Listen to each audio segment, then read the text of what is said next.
And thou shalt grope at noonday, as the blind gropeth in darkness, and thou shalt not prosper in thy ways, and thou shalt be only oppressed and spoiled evermore, and no man shall save thee. Deuteronomy 28:29. Hello, and welcome to Guided by the Iron Rod. I'm Thurl Jessup, and I'm excited to announce a new 12-part series, Walking in Darkness at Noonday. If you know someone that might benefit from this, please share it. And remember to like, subscribe, and tap the bell to stay updated. Section 1. The Foundation, Light and Darkness. Part 1. The Light of Christ versus the Gift of the Holy Ghost. A traveler once journeyed across a vast desert, guided only by the sun. The sun gave light to his eyes and warmth to his body. But by it, he could see where to place his feet and how to avoid the pitfalls along the path. This light was constant and universal, shining upon all who walked the desert, whether they acknowledged it or not. Yet, when night fell, the desert became dark, and the traveler struggled. He could still sense a faint glow from the stars above, but his way became uncertain. He longed for something more than just a general light around him. He longed for a personal guide, someone who could carry a lamp through the darkness and walk beside him, illuminating every step. This simple picture creates the distinction between the light of Christ and the gift of the Holy Ghost. The scriptures teach that the Spirit of Christ is given to every man that he may know good from evil. Moroni 7:16. John testified of Christ, saying, That was the true light, which lighteth every man that cometh into the world. John 1:9. Every person born into mortality receives this divine influence. It awakens the conscience, stirs within us a sense of right and wrong, and points us toward goodness. This light is universal and constant. It is why people across all cultures, even those without the fullness of the gospel, can feel a natural pull towards truth and goodness. But while the light of Christ is universal, it is not the same as the Holy Ghost. The Lord explained through modern revelation that the power of the Holy Ghost can come upon a person without baptism, bearing witness of the truth. This is why, before his crucifixion, the Savior promised his disciples that the Comforter, which is the Holy Ghost, whom the Father will send in my name, he shall teach you all things. John 14:26. Even before they received the gift of the Holy Ghost, on the day of Pentecost, the apostles felt the power of the Spirit, testified to their souls that Jesus was the Christ.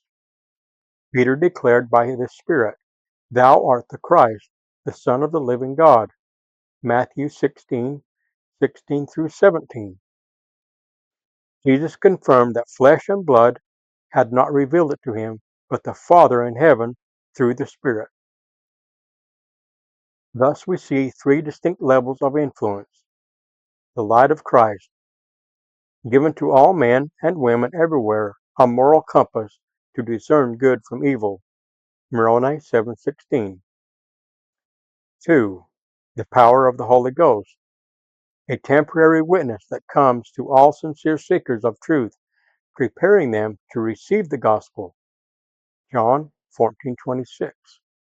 And 3. The gift of the Holy Ghost, a lasting sanctifying companionship granted only after baptism by the laying on of hands from those holding priesthood authority. Acts 8:17 and Moroni 2:2. This difference is vital. The apostles experienced the Holy Ghost's power, but it was not until after the resurrection of Christ, when the day of Pentecost was fully come, that they received the gift. At that moment, they were all filled with the gift with the Holy Ghost. Acts 2:4. and the Spirit remained with them, guiding, sanctifying, and empowering their ministry. The prophet Joseph Smith declared, "There is a difference between the Holy Ghost and the gift of the Holy Ghost." Cornelius received the Holy Ghost before he was baptized, which was the convincing power of God unto him of the truth of the gospel. But he could not receive the gift of the Holy Ghost until after he was baptized. Church History of the Church 4, page 555. The Lord described the promise of this gift in modern revelation. "Whoso, having faith, you shall confirm in my church by the laying on of hands, and I will bestow the gift of the Holy Ghost upon them." Doctrine and Covenants 33:15. This gift is not merely to guide us occasionally, but to be with us always, a constant companion, provided we are worthy. As Nephi taught, "If ye will enter in by the way, and receive the Holy Ghost, it will show unto you all things what ye shall do." 2 Nephi 32:5. Think again of the traveler in the desert. The light of Christ is always the sun, visible to all, shining on both the just and the unjust. Matthew 5:45. The power of the Holy Ghost is like the stars appearing in moments of darkness, pointing the way for those who look. But the gift of the Holy Ghost is like carrying a lamp in the night, a lamp that never goes out so long as the traveler tends the flame. With such a guide, the desert no longer overwhelms. The way is sure, and the traveler is never alone. The Savior promised, "If your eye be single to the glory, your whole body shall be filled with light." Doctrine and Covenants 88:67. This promise is fulfilled most fully through the companionship of the Holy Ghost.